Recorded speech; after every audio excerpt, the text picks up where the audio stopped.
여러분, 지금 리플이 브라질에서 내놓은 발표. 이거 그냥 해외 사업 확장 뉴스 하나로 보면 안 됩니다. 왜냐하면 이번 거는 단순히 리플이 또 어디 진출했네, 이 정도가 아니라 이제 리플이 본격적으로 기관 금융 인프라 기업처럼 움직이기 시작했다, 이렇게 볼 수 있는 흐름이기 때문입니다. 그리고 더 중요한 건 이 변화가 단순히 리플 회사 차원의 뉴스로 끝나는 게 아니라 결국 XRP를 다시 보게 만드는 재료가 될 수 있다는 점입니다. 많은 분들이 아직도 XRP를 볼 때 그냥 가격이 오르냐 내리냐만 보시는 경우가 많습니다. 그런데 시장은 원래 가격이 먼저 설명되는 게 아니라 판이 먼저 바뀌고 그 다음에 가격이 따라붙는 경우가 많죠. 지금 리플 쪽에서 나오고 있는 흐름은 바로 그 판이 바뀌는 초입처럼 보일 수 있습니다. 오늘 이 부분 아주 쉽게 정리해 보겠습니다. 도대체 리플이 브라질에서 뭘 하겠다는 건지, 왜 이게 중요한지, 그리고 왜 지금 이 시점에서 XRP를 다시 봐야 할 수도 있는지 하나씩 짚어보겠습니다. 우선 핵심부터 말씀드리면 리플은 이번에 브라질에서 결제만 하겠다는 게 아닙니다. 여기서 진짜 중요한 건 리플이 결제, 커스터디, 프라임 브로커리지, 트레저리까지 기관용 금융 서비스 전반으로 영역을 넓히겠다고 했다는 점입니다. 이게 무슨 뜻이냐? 예전에는 리플을 볼 때 해외 송금 잘하는 회사, 크로스보더, 결제 특화 기업, 이 정도 이미지가 강했죠. 그런데 지금은 그 수준이 아니라 기관들이 필요로 하는 금융 인프라를 한 번에 제공하려는 그림으로 가고 있다는 겁니다. 즉, 이제 리플은 단순한 블록체인 프로젝트가 아니라 제휴권 금융 안으로 더 깊게 들어가려는 플레이어처럼 보이기 시작하는 거예요. 그리고 하필 그 무대가 브라질입니다. 브라질은 단순히 남미 국가 하나가 아니죠. 라틴 아메리카에서 금융 규모도 크고 디지털 금융과 규제 체계 측면에서도 굉장히 중요한 시장입니다. 즉, 이런 시장에서 리플이 우리는 결제 하나만 하는 회사가 아니라 기관 금융 전체판에 들어갈 준비가 되어 있다, 이 메시지를 내고 있다는 것 자체가 큽니다.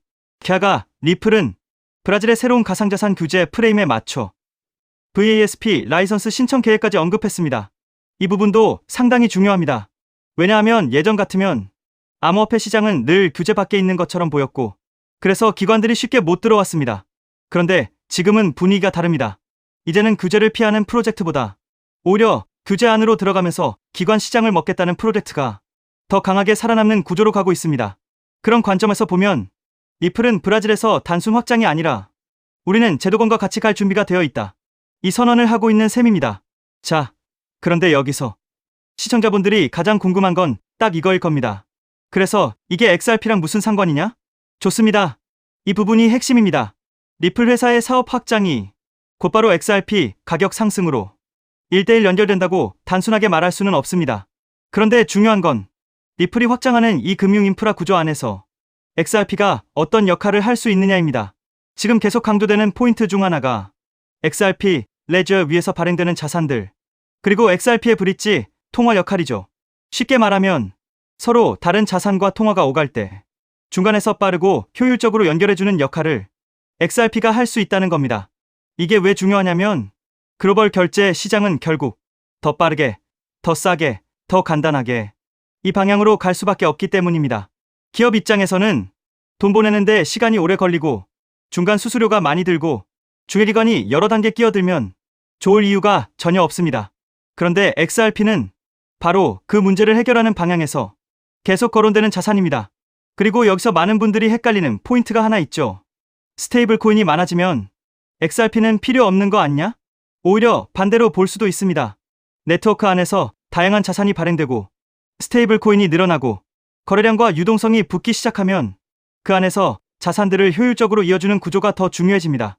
즉, 스테이블 코인과 XRP는 무조건 경쟁 관계라고 보기보다 네트워크 안에서 보완적으로 커질 수 있는 구조로 볼 수도 있다는 거예요.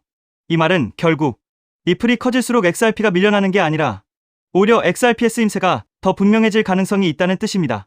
여기서 한 가지 더 봐야 할 게 있습니다. 바로 마스터카드 쪽 흐름입니다. 이 부분은 많은 분들이 그냥 지나칠 수 있는데 사실 굉장히 중요할 수 있습니다. 마스터카드가 BVNK 인수 의도를 밝혔죠. BVNK는 스테이블 코인 기반 결제 인프라 쪽에서 잘 알려진 핀테크 기업입니다. 그런데 여기서 핵심은 단순히 한 회사를 인수했다는 사실이 아닙니다. 중요한 건 전통 결제 거인들까지 디지털 결제 인프라로 더 깊게 들어오고 있다는 점입니다. 즉, 세상이 바뀌고 있다는 거예요. 이제 글로벌 결제 시장은 옛날 방식 그대로 갈 수가 없습니다. 빠르고 저렴하고 국경 간 이동이 쉽고 중간 단계가 줄어든 구조를 원하게 되어 있습니다. 그리고 이 지점에서 리플과 XRP가 계속 언급될 수밖에 없는 이유가 나옵니다. SWIFT는 분명 엄청난 네트워크를 가지고 있고 오랫동안 신뢰를 쌓아온 시스템입니다.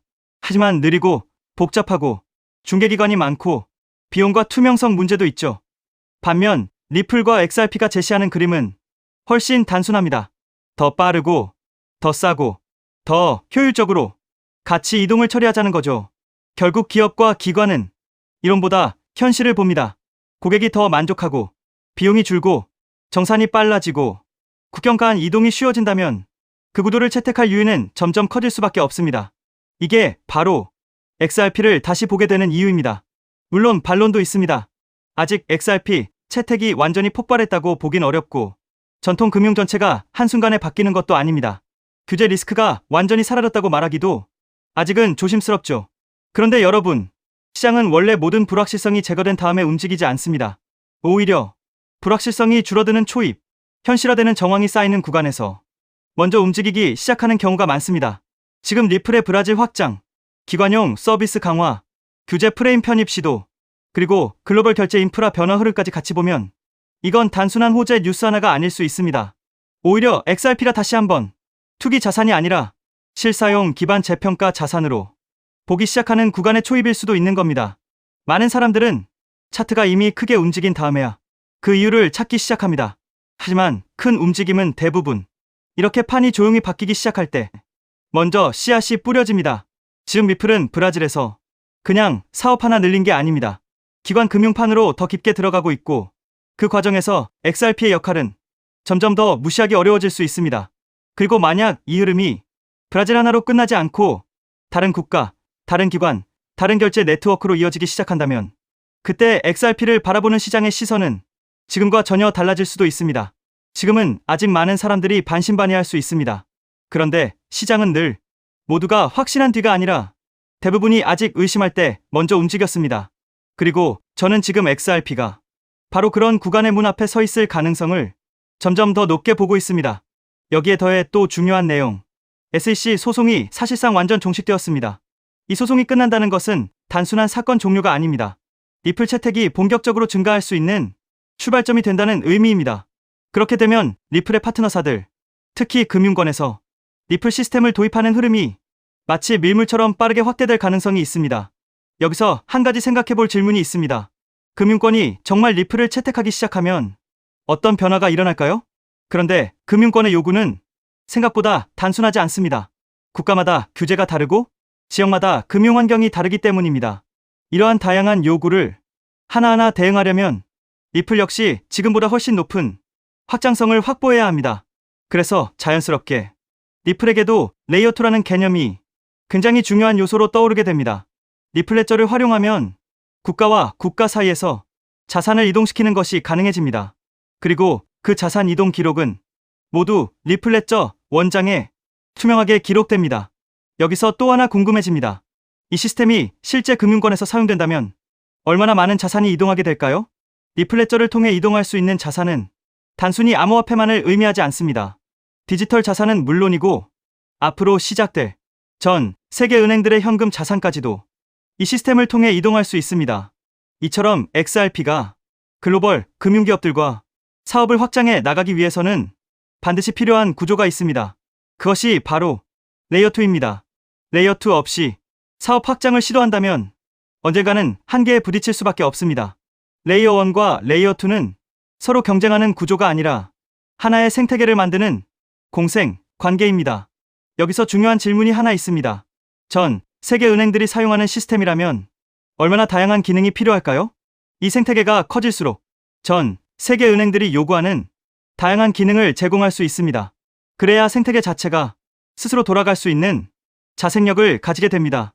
즉, 뿌리가 깊은 구조를 만들어 어떤 서비스가 등장하더라도 자체적으로 처리할 수 있어야 합니다. 그래야 리플이 단순한 코인이 아니라 하나의 플랫폼으로 성장할 수 있습니다. 그리고 그렇게 되어야 리플은 장기적으로 살아남을 수 있습니다. 그래서 레이어2는 단순한 보조 기술이 아닙니다. 레이어2를 통해 리플의 확장성과 범용성을 높여줘야 리플 기반 블록체인 사업들이 대거 등장하게 됩니다. 그리고 그렇게 사업들이 늘어나면서 비로소 하나의 생태계가 완성됩니다. 여기서 또 하나 중요한 질문이 생깁니다. 생태계가 커질 때 가장 큰 수혜를 보는 것은 무엇일까요? 여기서 코인 시장에 아주 흥미로운 특징 하나가 있습니다. 레이어 2 코인들은 리플이 10배 상승할 때 수백 배 상승 기회를 얻을 수 있는 공생 구조를 가지고 있다는 점입니다. 그래서 많은 투자자들이 이 구도를 투자 전략으로 활용하기도 합니다. 이 원리는 주식 시장에서도 비슷한 사례를 볼 수 있습니다. 전기차 테마의 대형주였던 삼성 SDI가 약 15배 상승할 때 소형주였던 에코프로는 무려 700배 상승을 보여줬습니다. 같은 산업에 속해 있지만 상승률은 완전히 달랐습니다. 이것이 바로 생태계 구조의 특징입니다. 레이어 1인 이더리움이 2배 상승할 때 레이어 2 코인들이 수천 배 상승하는 현상은 이미 오래전부터 코인 시장에서 반복되어 왔습니다. 또 다른 예도 있습니다. 비트코인은 레이어 1입니다. 하지만 속도와 수수료 문제 때문에 실제 거래용 화폐로 사용하기에는 한계가 있습니다. 그래서 한 가지 질문이 생깁니다. 이 문제를 해결하기 위해 어떤 기술이 등장했을까요? 그 문제를 해결하기 위해 등장한 프로젝트가 있습니다. 바로 스택스입니다. 레이어 2인 스택스는 비트코인의 속도와 수수료 문제를 개선했습니다. 비트코인과 레이어 2 코인은 상승할 때 같이 상승합니다. 하지만 상승률은 완전히 다릅니다.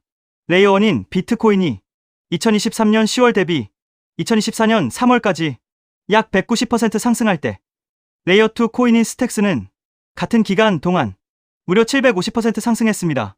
그래서 자연스럽게 이런 결론이 나옵니다. 만약 XRP가 앞으로 10배 상승한다면 리플 레이어 2 코인들은 100배, 1000배 상승 가능성도 충분히 기대할 수 있다는 것입니다.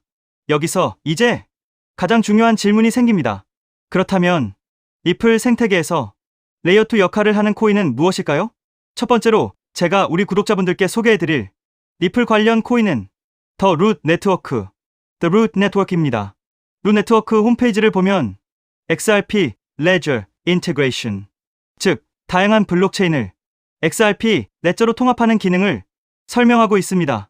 XRP 사용자들이 다른 코인들을 XRP 레저 환경에서도 사용할 수 있도록 확장해주고, 이 과정에서 루트 네트워크가 브릿지 역할을 하는 리플 전용 크로스체인 솔루션이라는 것을 확인할 수 있습니다.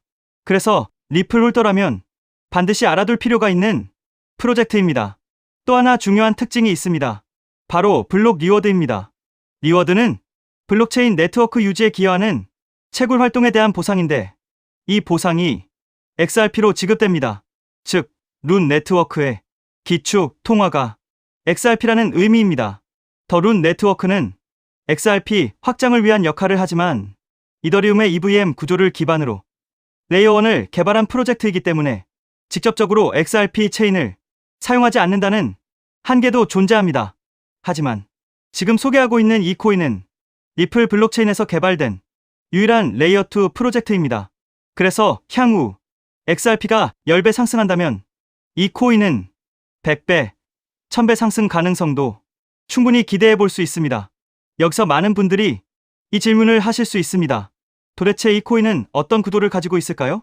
이 코인 홈페이지를 보면 메인 화면에 XRP 생태계를 위한 사이드체인이라는 프로젝트 목표가 명확하게 적혀 있습니다.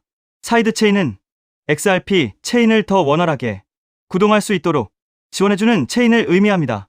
그래서 XRP 생태계가 커질수록 이 코인의 사용처도 폭발적으로 늘어날 수 있습니다. 또한 이 코인의 이용자가 늘어날수록 XRP 역시 더 안정적인 환경에서 서비스를 제공할 수 있습니다. 그래서 이 두 코인은 공생 관계라고 볼 수 있습니다. 이 코인의 백서를 보면 XRP 레저의 포크라고 설명되어 있습니다. 하드포크와 비슷한 개념인데 XRP의 장점은 유지하면서 레이어 2의 핵심 가치인 확장성을 개선하기 위해 추가적인 코드 개발 가능성을 열어둔 구조입니다. 그래서 이 프로젝트는 레이어 2 스마트 컨트랙트를 담당한다고 설명하고 있습니다.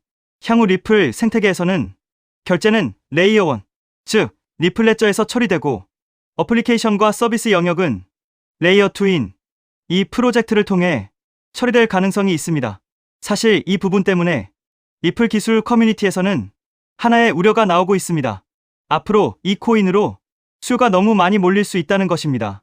레이어 2는 블록체인이라는 뿌리 위에서 꽃과 열매 역할을 하는 블록체인 애플리케이션들을 연결하는 역할을 합니다. 그런데 이 중요한 연결 구조가 거의 코인 하나에 집중되어 있습니다. 그래서 기술자 커뮤니티에서는 이 코인이 혹시 XRP보다 더 커질 수도 있는 것 아니냐는 우려까지 나오고 있습니다. 이에 대해 리플 CTO인 슈와르츠는 이렇게 이야기합니다.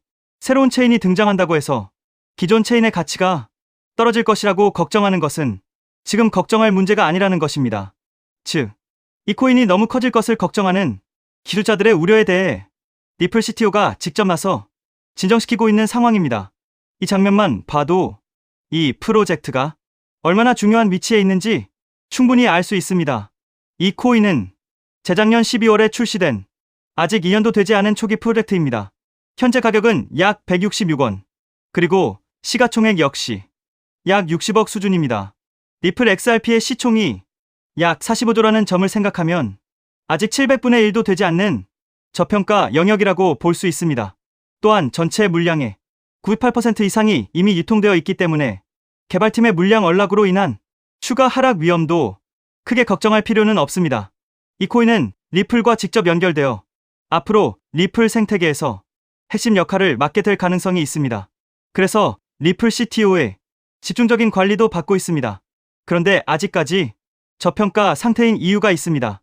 리플사가 이 프로젝트에 직접 깊게 관여하고 있음에도 아직 공개적으로 크게 드러내지 않고 있기 때문입니다. 리플의 SEC 소송이 사실상 완전히 끝나 이제 금융권 사업 확장이 전략적으로 시작될 수 있습니다. 그 시점이 되면 이 코인은 폭발적인 움직임을 보일 수 있습니다. 그래서 지금은 리플 네트워크 내부 거래 정도로만 조심스럽게 운영되고 있는 것으로 추정됩니다. SEC 소송이 사실상 종식되어 리플 채택은 곧바로 확대될 가능성이 매우 높습니다. 그에 따라 금융권의 리플 시스템 도입 역시 확장됩니다. 하지만 금융권의 요구는 국가와 지역마다 매우 다양합니다. 그래서 이런 요구에 하나하나 대응하려면 리플은 반드시 더 높은 확장성을 확보해야 합니다. 그래서 바로 이 코인이 등장한 것입니다. 리플 생태계 확장을 가능하게 만드는 핵심 구조이기 때문에 기술자 커뮤니티에서는 오히려 이 코인이 너무 크게 성장할 가능성을 우려하고 있는 것입니다. 코인마켓캡의 커뮤니티 투표 결과에서도 무려 96%나 되는 사람들이 이 코인의 폭등에 투표한 것을 볼 수 있죠. 리플 XRP의 성장과 함께 수백, 수천 배 동반 성장할 이 코인 정보를 저희 구독자 여러분들께만 무료로 공유해 드리려고 합니다. 딱 10만 원이면 됩니다. 많은 돈도 필요 없습니다. 단 10만 원만 묻어두셔도 올해 인생의 방향을 바꿀 수 있는 코인입니다. 그런데 왜 지금 이 자리에서 이름을 바로 공개하지 않느냐고요? 이유는 단순합니다. 유튜브에서 이름이 공개되는 순간 세력들이 바로 움직입니다. 가격을 흔들고 판을 뒤집습니다. 그리고 뉴스가 나오고 사람들이 몰리기 시작하면 그때는 이미 늦습니다. 이 시장은 정보가 퍼진 뒤에 사는 사람이 아니라 퍼지기 전에 움직인 사람이 가져가는 구조입니다. 결국 선점이 전부입니다. 이건 단순히 좋은 코인을 찾는 문제가 아닙니다. 지금 시장에서 2026년을 버티기 위한 필수 선택에 가깝습니다. 최근 시장 하락으로 원금 손실이 컸던 분들 많으시죠? 이 코인은 그런 분들도 한 번에 만회할 수 있는 가능성이 있는 구간에 있습니다. 그래서 저는 아무에게나 공개하지 않습니다. 저를 믿고 설문에 참여해주시는 구독자분들께만 이익은 코인의 이름, 진입 구간, 그리고 목표 가격까지 모두 공유드리겠습니다. 당연히 저는 10원도 요구하지 않고 무료로 우리 구독자분들께만 공유해 드릴 겁니다. 왜? 돈도 안 받고 이런 정보를 알려주냐고 하시면 제 유튜브 채널 좀 키워보고 싶어서가 다여서 구독과 좋아요 한 번씩만 부탁드리겠습니다. 방법은 간단합니다.